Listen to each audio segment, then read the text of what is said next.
Hello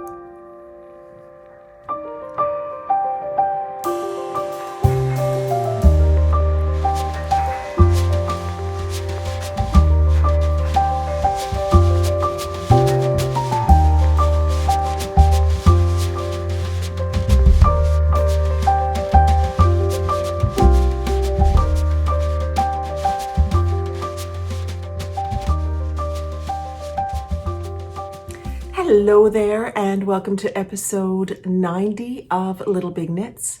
My name is Selma. I'm your host, and I'm coming to you from Ottawa, Canada, where I live with my family and our one cat, Yoda.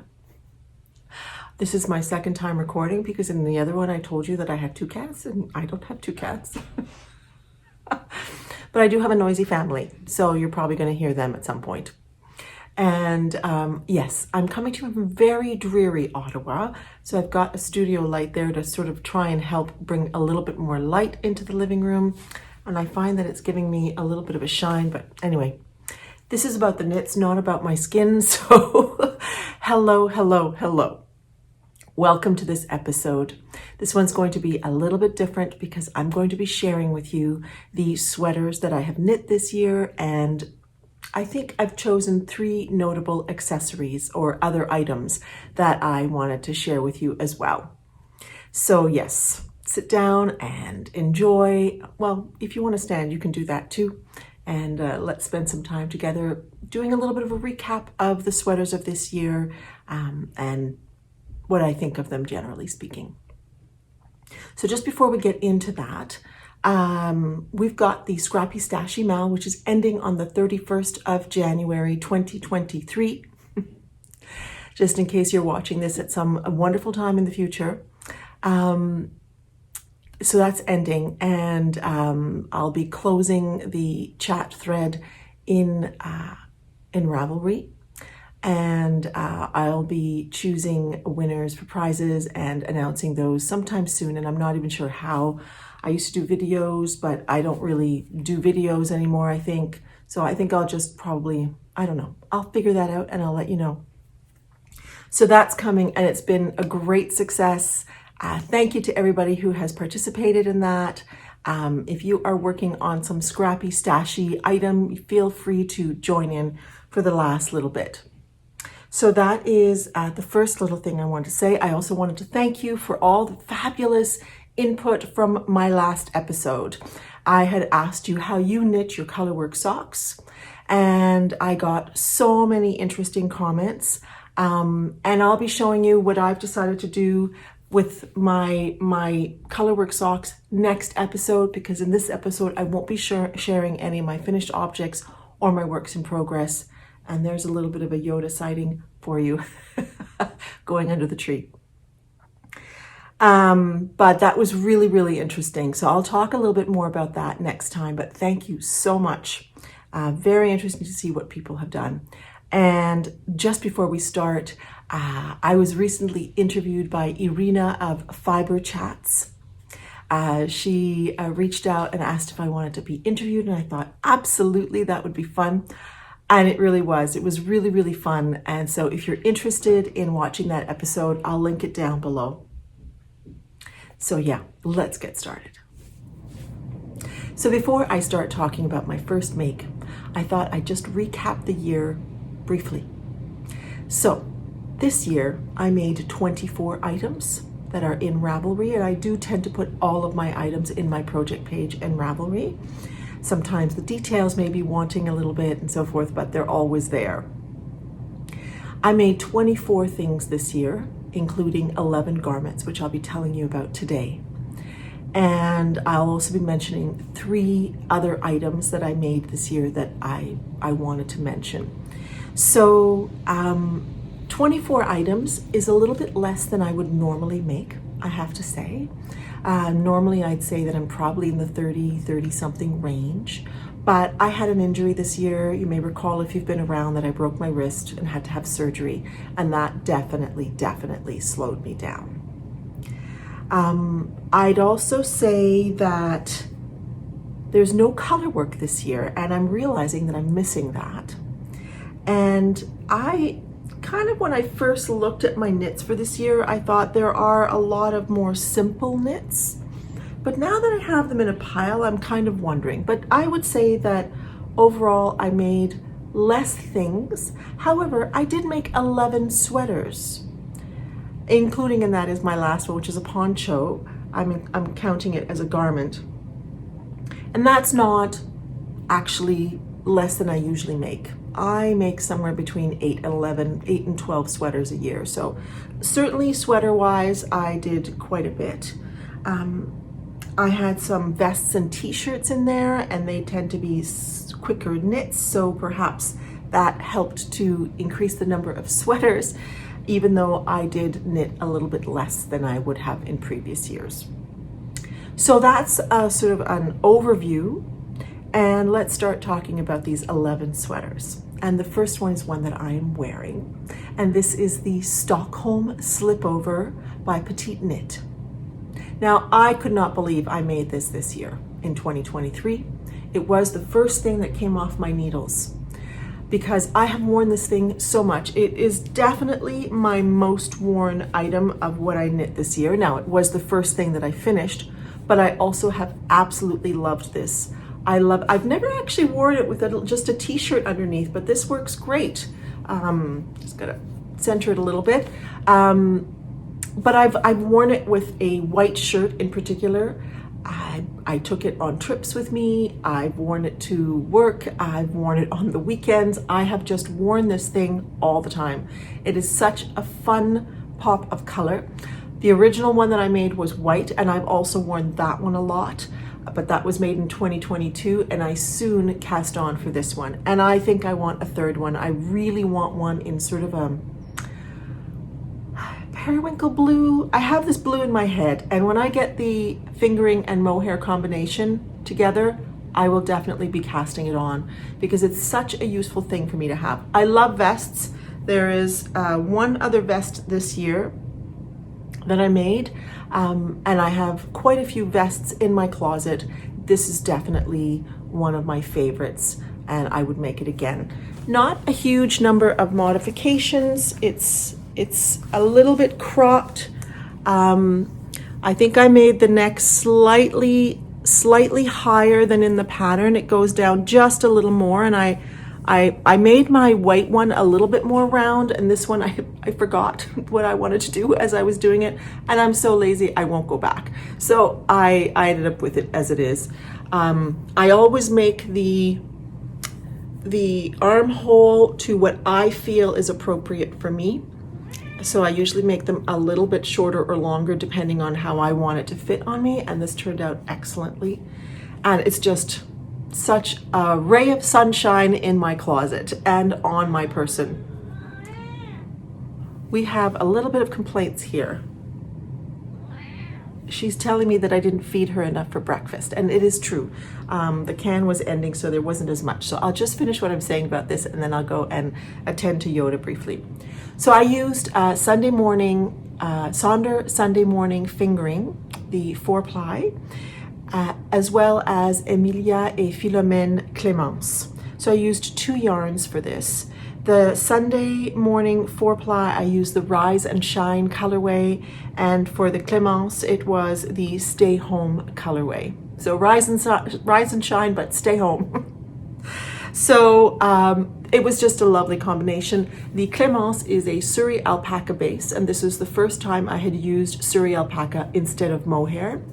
And it creates a very different kind of texture than the mohair does. Mohair gives a little bit of a shine, whereas Surrey is a little bit flatter, I would say. But a really lovely fabric, that's for sure. Just a different kind of texture, and it's very soft. If mohair is a little bit prickly, I would say this is definitely not, and I would love to make a sweater that I would wear against my skin with some Surrey at some point, because it really is quite lovely. So this is my first knit of the year, a huge success. And I'll be back wearing something else and having fed Yoda a little bit more breakfast. The next thing that I knit, according to Ravelry, and I'm just going with it, is the Corin cardigan. This is a lovely pattern that's designed by Rebecca Clow, who is also known as the Kreabaya and has a podcast on YouTube. And this was a test knit for her. When she showed it, I just was like, I need that in my life and I want it and I have the yarn for it. So I was able to join the test knit, and it was an absolutely delightful knit. I got these fabulous buttons from Rick's Racks in Montreal. You will recall, if you have been around, about these buttons. And yeah, it's just a lovely, lovely cropped cardigan that I can wear with a t-shirt like this, easy peasy, for a really lovely look. And it's just really a really great cardigan. In fact, you'll see once we get to my later knits that I made it a second time. That's how much I liked it. So this one was this yarn that I've had in my stash for eons.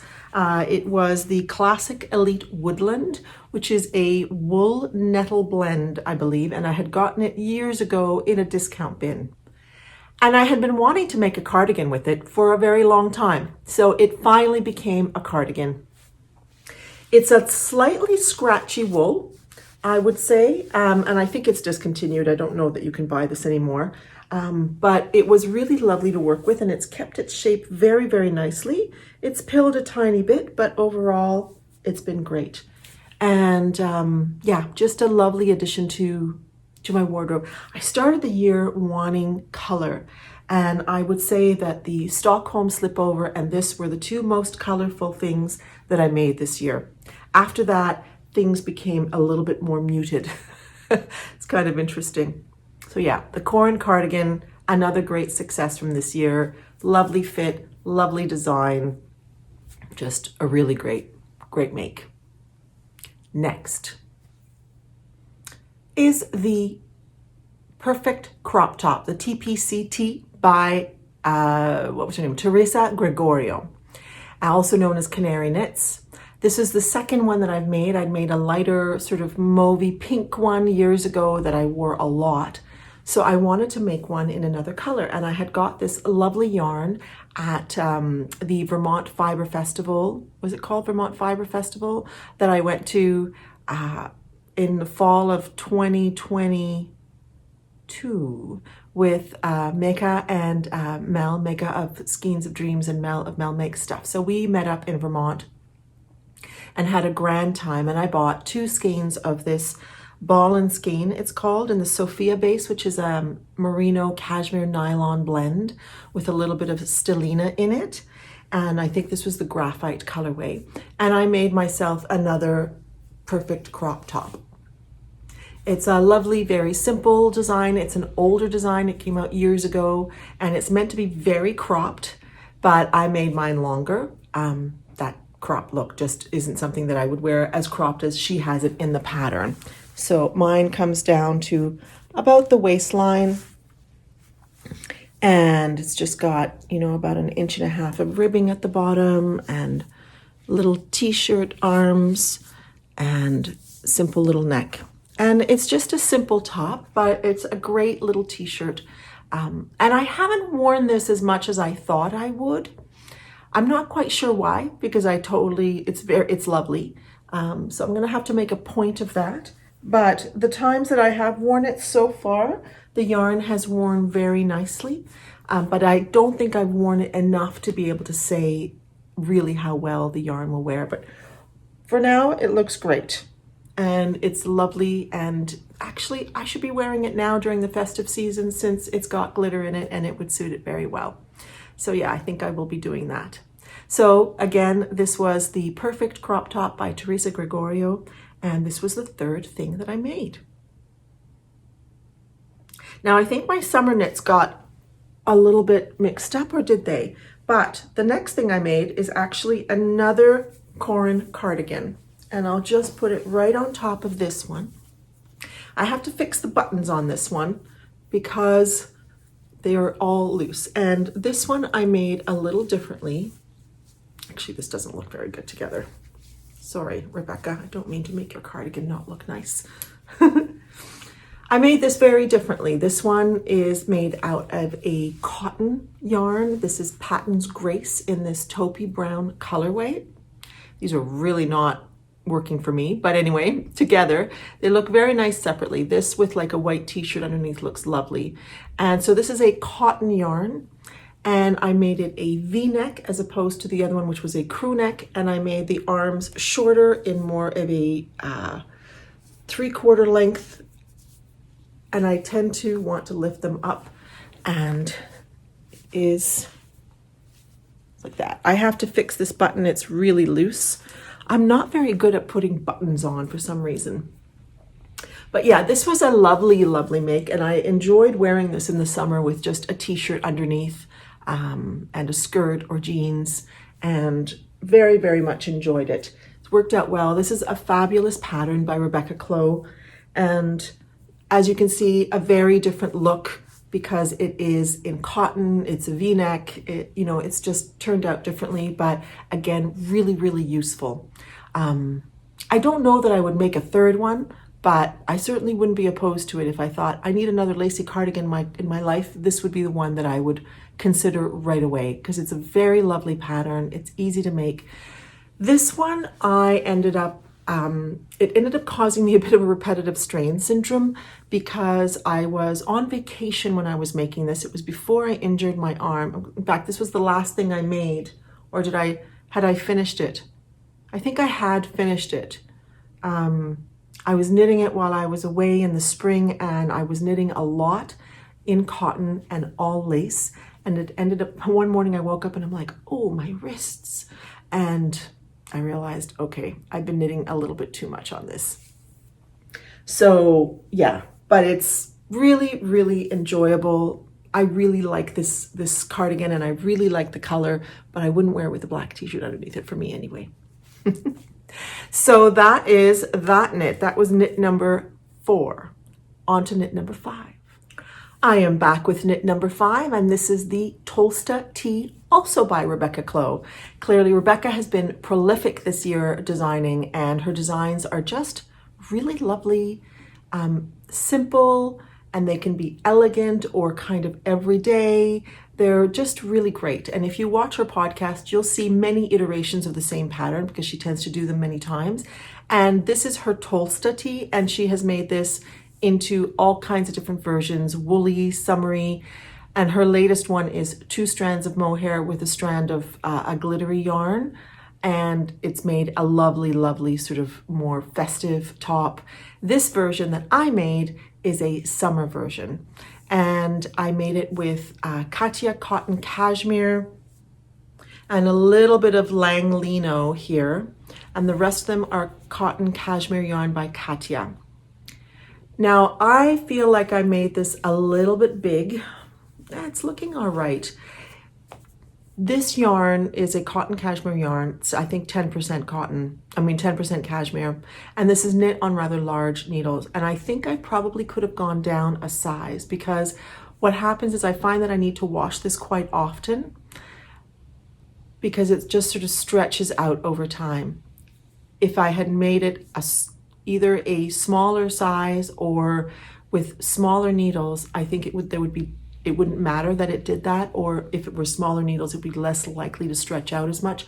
I have used this yarn for another sweater, the Afra by Isabel Kramer, as a summer knit. It's knit on, I think, 4mm needles as opposed to 5mm needles, and I don't have any of that stretching happening, or if I do, it's minimal. Whereas with this one, I find I wear it a couple of times and I definitely need to wash it right away. But I just made a striped version using leftover yarns. The only leftover that's mine is this lang lino. These were sort of, the grays were spare balls that my friend Mel had, and she gave them to me. And then I got a white from a local yarn shop to go with it. So it's just a very casual t-shirt. And I would definitely make another one. There's nice shaping in the neck. It's an easy wear, and it could be done in so many things. It's a perfect blank canvas. And if I recall, she's got different weights in there. So it's kind of a great pattern to have as a blank canvas pattern for multiple weights, and it's got good size range and so forth. So the Tolsta tee. And then we have the Salty Air. Super pretty salty air. This is a pattern by Samantha Guerin, and it's a lovely pattern. Many people have made it. It's been around for a little while, and I made it using some lovely yarn by Illimani called Sabri. So it's Illimani Sabri in this sort of cream colorway, and it is a cotton alpaca blend, mostly cotton with a little bit of alpaca, maybe 15%, I can't remember exactly how much, which just creates such a smooth, soft yarn and makes the cotton a little bit less rigid to work with as well.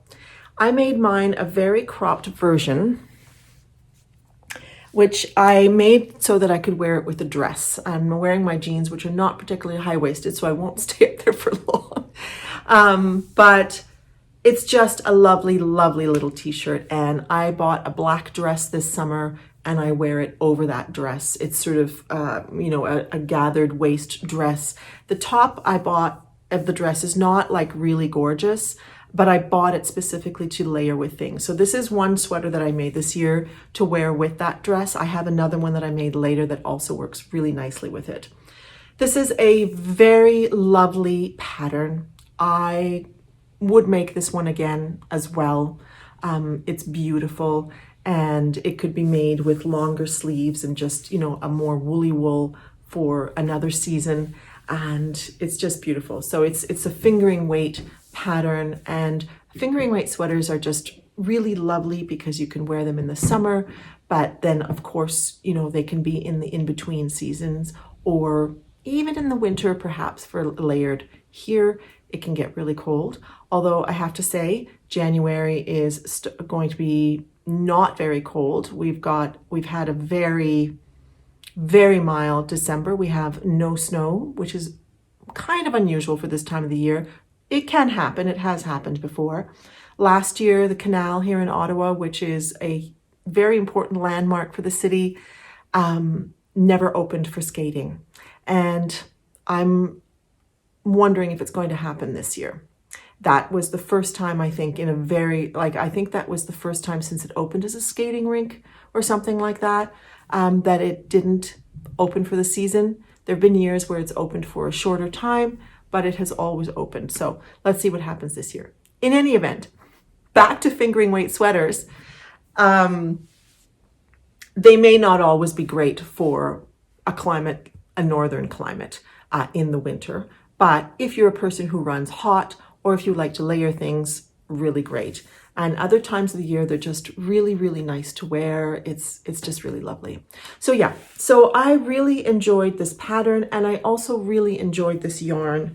It's a very lovely yarn, and I could definitely see more of this yarn in my future. It's really lovely. All right, the next one is this very summery ranunculus. As you can see, it's very transparent. And I actually realizing as I was putting on this black camisole that I tended to wear it with a white camisole in the summertime and white jeans. But I've just thrown on a black camisole so that I could show it to you. And this is the Ranunculus by Midori Hirose. And I knit this in BC Garn Lino, which is a 100% linen yarn that I was very kindly gifted by Smita of Your Next Knit, which is a lovely shop in Vancouver. And she actually has a discount code for called, is it Selma 15? And you can get a 15% discount from her shop using that code. So feel free to go and check it out. I'll just do a quick plug there. So she sent me this yarn, and I didn't even need to use all of it. This used about 450 yards of the linen, and it just made a very light and airy version. I made a split hem for this one, and it's just light as anything when it's hot outside with a camisole underneath, and it's just a lovely thing to wear. I don't know how many, I've lost count now, how many ranunculus sweaters I've made, but I really wanted to make a summer version. And so this one is the one that I made. It is very transparent, so I could see myself making another summer. Can I see myself making another summer version? I'm not going to make any statements about that. I don't know yet. We'll see. But I have one and I really enjoy it. And it's just, yeah, it's just a really light thing to wear on top of a camisole. You need something. You could also perhaps make it long and turn it into like a dress that you would wear over a bathing suit, for example, like a bathing suit cover, or with a long, what would you call that? Some sort of a submarine, you know what I mean? You know what I mean? I hope you do. I want to say negligee, but that's not what I mean to say, but some sort of a, like a light shift dress or something like that underneath. So yeah, this was another great knit, and I've worn it quite a bit, and because it's linen, it doesn't necessarily pill really, but it's just worn really, really well. It's been great. And yeah, lovely, lovely yarn, lovely, lovely make. And it was really fun to finally make a linen version of the Ranunculus. I don't know if I mentioned, but I wore this salty air tee a lot this summer, and it has worn incredibly well, incredibly well. Very, very happy with this yarn. It's really quite beautiful, quite a spectacular yarn. And as I said, I could see more of it in my future. I don't love the colors that they have. That's the one thing. I found the dyes, the colors that they've used for the Sabre yarn not absolutely fabulous, but I'm sure I can find one in there that I like. And this BC Garn Lino is great. It's very, very linen-like. Linen can feel a bit straw-like to knit with, but it's great. A great linen if you enjoy that. All right, next. Here we are with the DRK Everyday Sweater by Andrea Mowry. This is a beautiful pattern, and I really, really love the shape of this sweater. It's got just a very nice shaping. It's a lovely, lovely design in terms of its simplicity and its fit. Now, people do sometimes get concerned about puckering here, and one thing I've learned for myself is that especially with a more plain yoked sweater, I'm probably better off starting with a smaller size and doing extra increases if I need to. And then it just fits really, really well. I'm drinking tea out of a new mug to me. I got 2 mugs this Christmas as gifts. So I thought today I would come on with this one. This is from my friend Kate from Ireland. She sent me this beautiful handmade mug. I believe it's by Camilla Egdahl, who's a Swedish potter, if I'm right. I lost the paper for it. Yeah, and in here I'm drinking a tea. Here, we're gonna take a little break from talking about knitting. My advent calendar this year was a tea advent, and it was from Vieta. I have spoken about their teas before. I did their advent 2 years ago, and as a result, pretty much always buy their spiced Earl Grey tea or their, which one? One of their chais I just love. And it's an Indian tea company, and they have really nice tea. So I ended up doing their, sorry, I've got it here, their advent calendar this year. And when I got to this particular tea, I thought, that's it, I'm buying this tea, because I remember 2 years ago really loving this tea. And I ended up getting this huge bag because it came in a package of 100 tea bags. So this is their hibiscus rose tea, which is a combination of hibiscus rose, cardamom, and fennel. So it's quite, quite an interesting flavor and really, really delicious. I just love this tea. So that is what I'm drinking today, this morning, as we speak. So back to the knitting. So this is the DRK.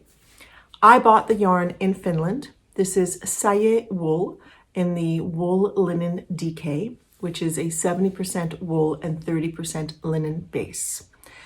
You may recall, if you were here when I made this, I think I finished it in early September, that this was meant to be a blue and white sweater, but the blue bled very badly and turned the white into a light gray.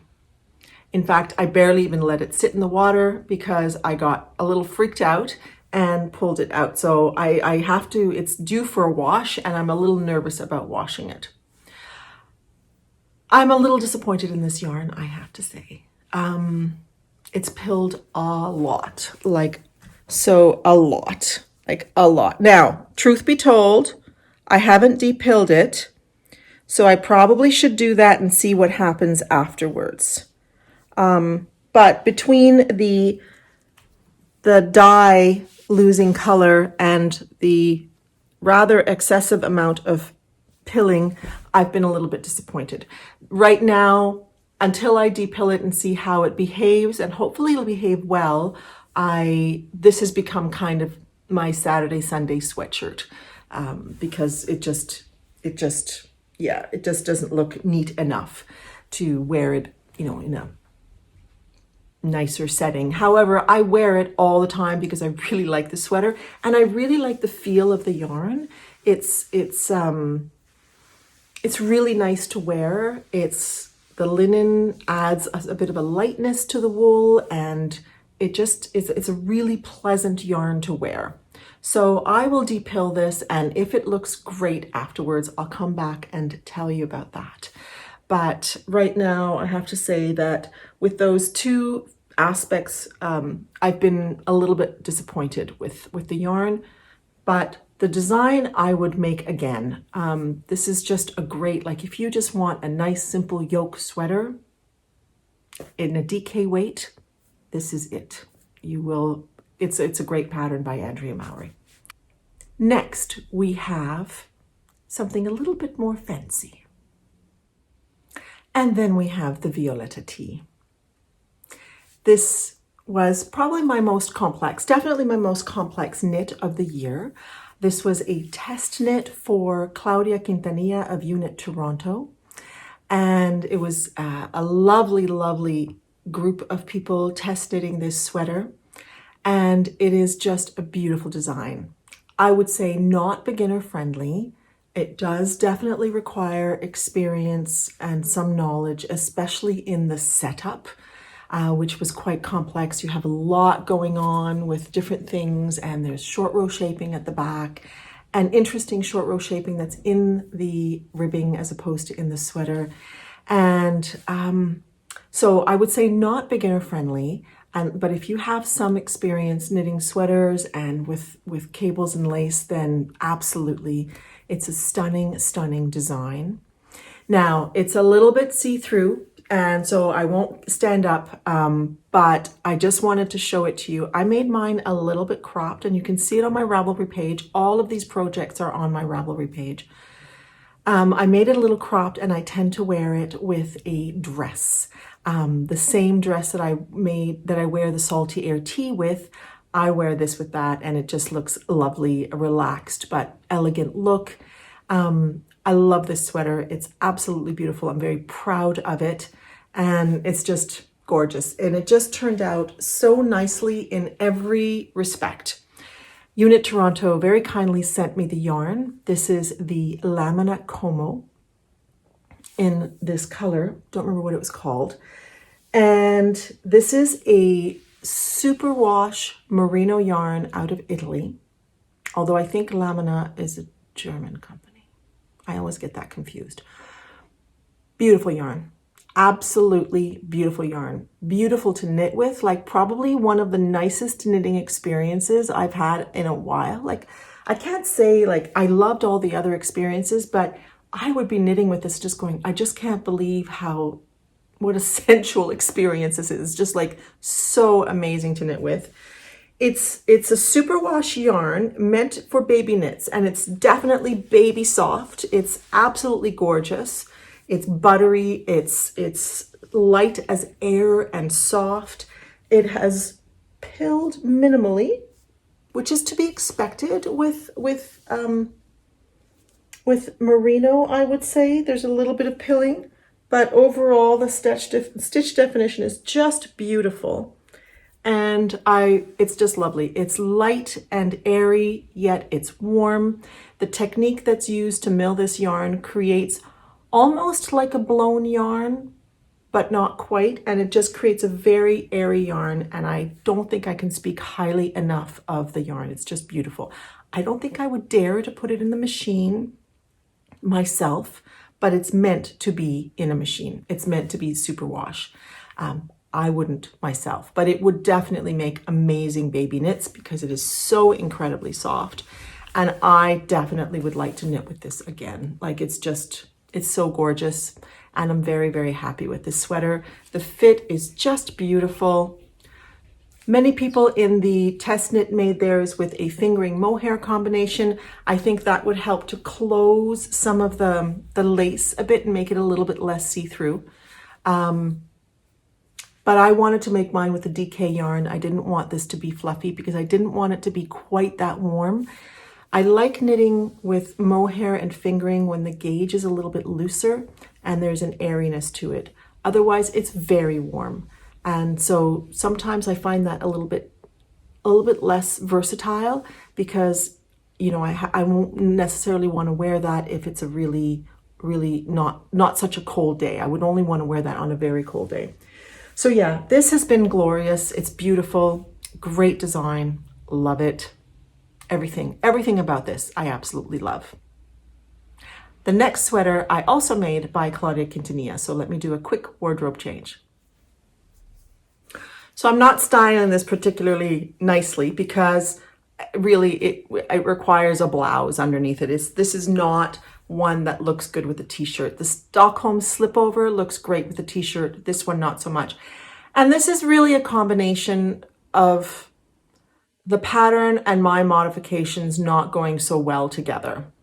The pattern itself actually has a much higher neck. I ended up kind of accidentally making a lower neck. I was realizing it as I was getting to the top, and then I was just thinking, I just want this over with.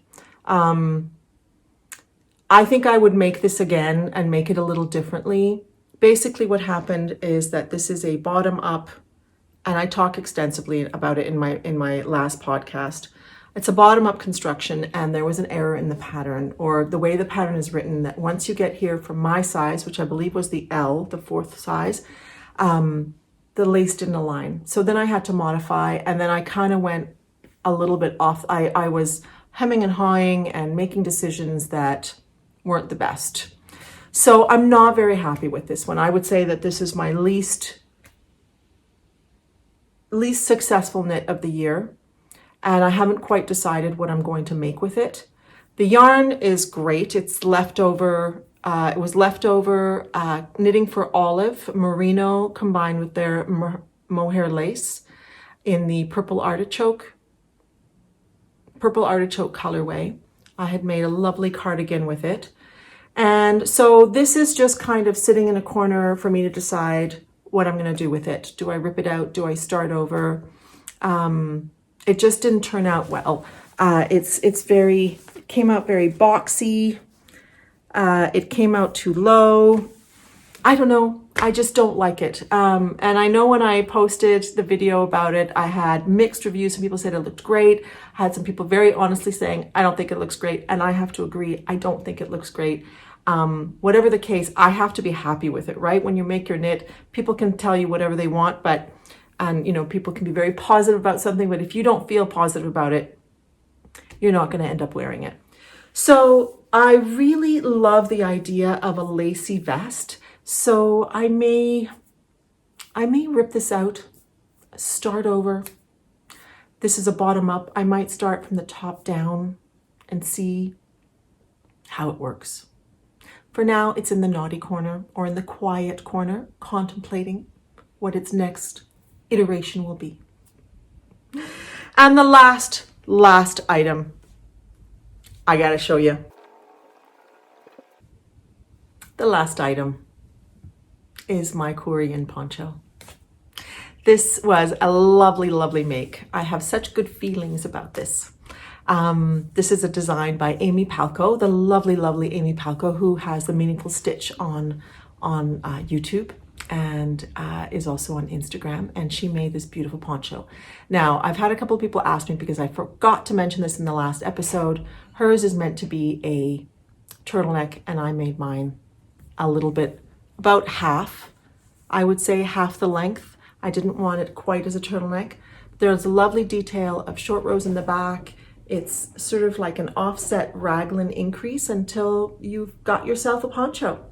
It's meant to be knit in DK. It's knit on 5mm needles, I think, and I made mine with Holst Super Soft in the thistledown and silk mohair from my knitted closet in Madrid. So this is just a lovely, lovely design. Super simple. I wear this all the time. If I get up in the morning and I'm a little bit chilly, it comes on. If in the evening I'm sitting and I'm chilly, it comes on. Sometimes I'll just wear it around the house with a t-shirt. I haven't worn it out into the world yet. I did finish it just before Christmas and we've been at home mostly. So I'll be curious to see if I wear it that way. Absolutely love this yarn combination.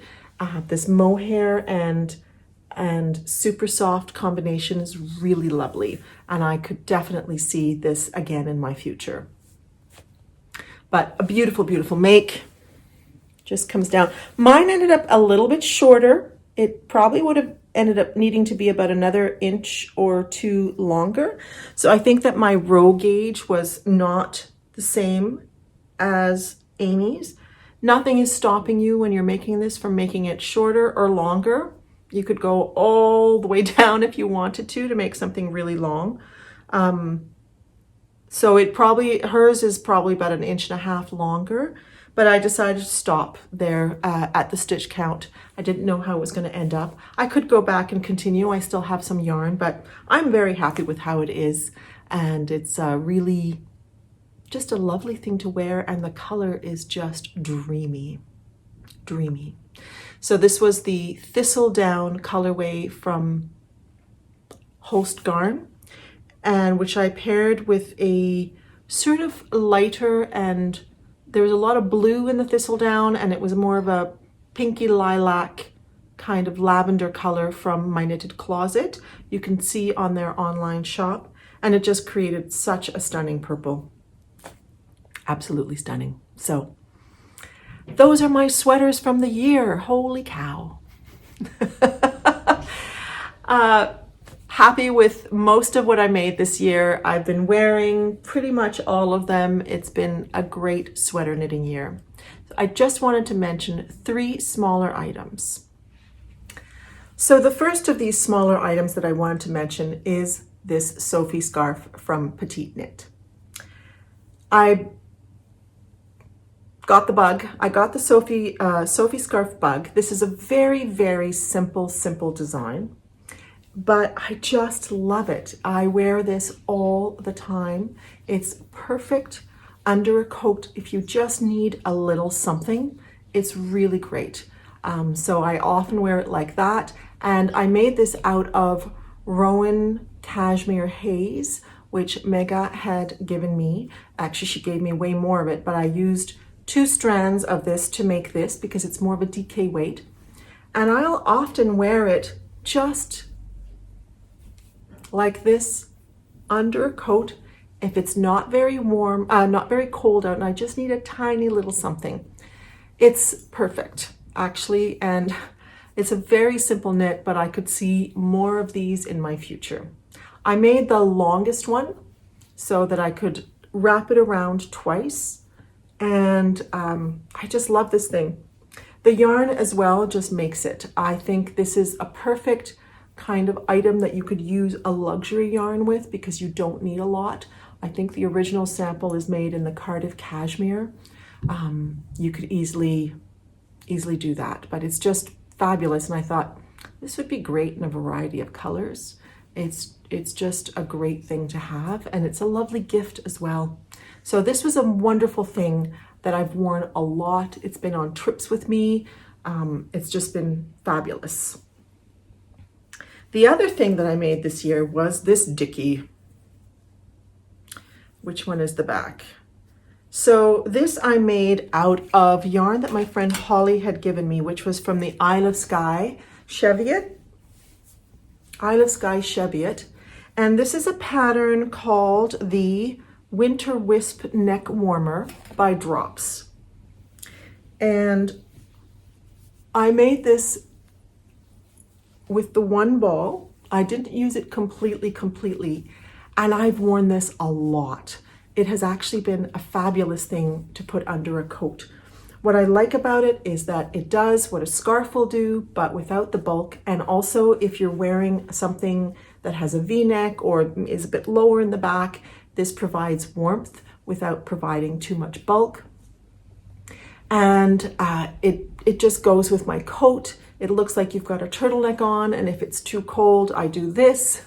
You know, and it's been absolutely great. I really love it. Now the pattern itself is really badly written, but Leanne of the Knitty Stew has made a couple of these, and on her project page in Ravelry, she wrote notes, and I ended up going and reading her notes to help me, because the explanations in the pattern for what you're doing up here is actually really poorly done, and I just couldn't make any sense of it. So her notes really helped me, and it has made me want another collar like this. And I mentioned to you, I think recently, the Pelto collar by Jenny Ansa, I think, that I would really like to make. And I'm just trying to figure out what color I want it in, because it's just a really useful thing to have. I'm surprised. I made it thinking, let's see how I end up wearing this. It was a little tight when I first made it, but it's loosened up nicely. It's a great little piece. So there you go. And then the last piece that I wanted to mention to you was the lovely little Luca cardigan that I made. I'll put a picture of it here. This was from the Making Memories book by EweKnit Toronto. And I made this out of Sweet Georgia Superwash DK that they sent me. And it was a lovely little make that I made for a colleague's baby. And she sent me a picture of the baby wearing it, and it looked fabulous. And so I am considering, you know, for any future babies that may be coming in around me, more makes from this book. It's just a fabulous book with just really great patterns for kids. So I made did I make the 6 to 12 month size? I don't quite recall which size I made, but I was a little nervous that it wasn't going to fit the baby, because he was quite a chunky baby, and I thought, oh dear, but it seemed to fit, and it stretched and fit perfectly fine. So she's been putting it on him, and I'm glad. But that was another thing I wanted to mention. And that is really the end of my knitting that I wanted to share with you. Okay, so my intentions for 2024. I think I mentioned it on Fiber Chats when I was talking with Irina. One of my main intentions this year is to buy yarn when it's something special. If I go to a yarn festival or something like that. Otherwise, I really want to knit from my stash. I'm enjoying my yarns. I want to enjoy my yarns. And then, as I mentioned when I showed you the bright pink slipover, I really want a blue one. So that is one yarn that once I see it, I'm going to buy it, and I'm going to make the slipover, because I really want that yarn. I really want that slipover. I really want that. It's a blue that is light but bright, not turquoisey and not purpley. Is that periwinkle? I know it. I'll know it when I see it. And I've seen the mohair. Isager has a nice blue mohair, and so does Katya Concept. They both have a nice blue mohair, but it's the main blue that I'm struggling to find. So yeah, but otherwise my intention is to really just knit from stash. If I end up going to a yarn festival and I see something special, that's fine. But otherwise, I think I'm going to spend most of the year knitting from stash. I also would like to sew a garment this next year, in 2024. Whether it be, I have a lovely dress pattern that my friend Minna in Finland had sent me called the Monday dress. And I've been wanting to make that for 2 years, and I've got fabric for it. So, and I think I even had cut out the pattern. So I'm hoping to do that this year, at least one of those.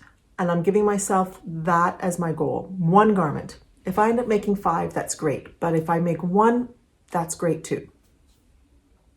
In terms of my knitting, I'm not planning particular patterns. I know that, and I think I mentioned it, I'm really wanting some color work, and I'm really wanting some cables. So those are 2 things that I think will happen this year. I would like to also, and the blue vest, and I'd also like to use up my knitted in yarn. I have a beautiful pink knitted in yarn, and I would like to make something out of that. So that's kind of the extent of my plans, really. Hello, teenager. I'm podcasting. Can we be quiet?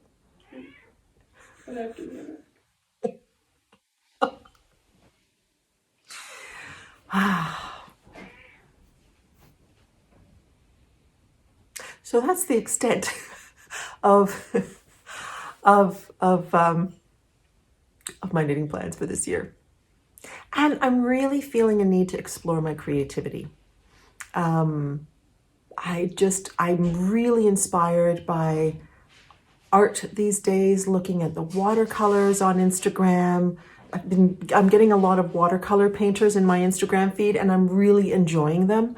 Watercolor is not something that I've done. I've done pastels, I've done acrylic, I've done lots of drawing, but I haven't done a lot of watercolors. So let's see where that goes. But I feel this need to explore my creativity this year. Right now, that's what I feel. And I've decided that I will not be choosing a word of the year, I think. We'll see. So this last year for 2023, I had chosen the word strength. And it was a good word. I think it was a word that I needed. And I had certain practices related to that. I was journaling. I was doing a gratitude journal more than anything. And I think that was really good. It was good for grounding me a little bit. But I'm getting distracted by all the kitchen noises. Hopefully you aren't. But I also felt like it's very hard to choose a word, and sometimes it works and sometimes it doesn't. But what I realized at the end of this year, at looking back at this year, was that this year was very much about reconnection for me. It was about reconnecting with something from my past and realizing that it's also part of my future. And I thought that's actually really profound and just really interesting to look back on the year and realize that. And how that came about is that I was thinking about the trips that I did this year, and I think they were a huge part of that reconnecting. Finland was the first one, and going back to Finland on my own, visiting family on my own, without my trip being mitigated by my mother, because for the last 20 years, or by funerals, the last 20 years I've been going to Finland, usually with my mother for funerals, and usually quick trips. And I used to spend time in Finland with my family a lot when I was younger. So that was just really, really nice. The other trip was my trip to New Mexico, and I prepared a workshop and gave that workshop. And as I told you when I talked about that, being back in front of a classroom was it was so interesting, because I taught for 8 years. I taught English as a second language years ago, from 90 to 98. And I really enjoyed it. I didn't continue doing it because it was just not stable financially. And I ended up going into work for the federal government in languages, but it wasn't teaching. So there was something that just felt so lovely about doing that again. And so that felt like reconnecting with an earlier iteration of Selma again, and thinking about where that could take me in the future. And then my trip to Spain obviously was very much about going back to a place that I lived for 4 years and just falling in love with it again. So that was reconnecting with a time where my life was totally unfettered by family or obligations, and I taught there and lived and had fun, and oh, it was so wonderful to be back, and I just love Spain so much. So I feel like there could be more Spain in my future, maybe for longer periods of time. Something I've sort of mentioned a little bit here and there to the family as well. So it was like reconnecting with a previous part of myself as well. So that was a really, really interesting observation to look back on the year.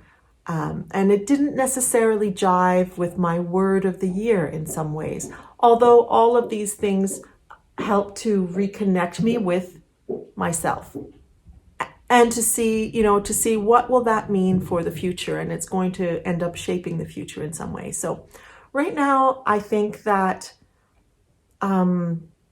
my way forward is really, I think, a little bit of exploration around what all of that means. Maybe that's what my word of the year will be. Don't know. But I can sense something brewing in there. And I don't know that I can define that at this point. And I think I'm just going to allow that. So maybe it's, developing that a little further. So I think that's it for today. I think that this was it was a fun recap for me to do of the year. I hope you've enjoyed it. And I'll see you in a couple of weeks because I'm going to have at least one finished object. The granite cardigan is just about done. And so I'll be showing that to you next time.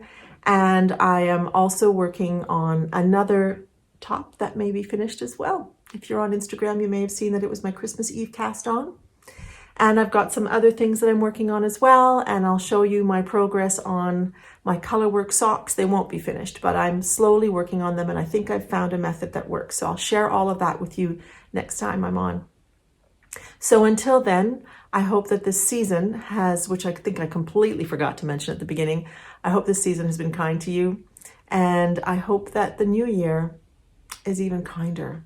Let's hope for a kinder 2024 and with some real brightness in it on various levels. And until I see you next time, I'm sending you a big hug, wishing the best for you. Take care.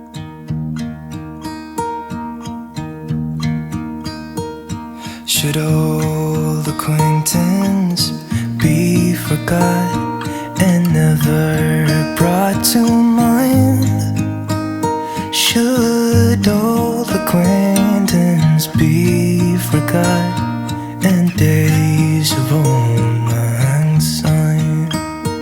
For old lang syne, my dear, for old lang syne, we'll talk a cup of kindness yet for days of old lang syne. And here's a hand my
should hold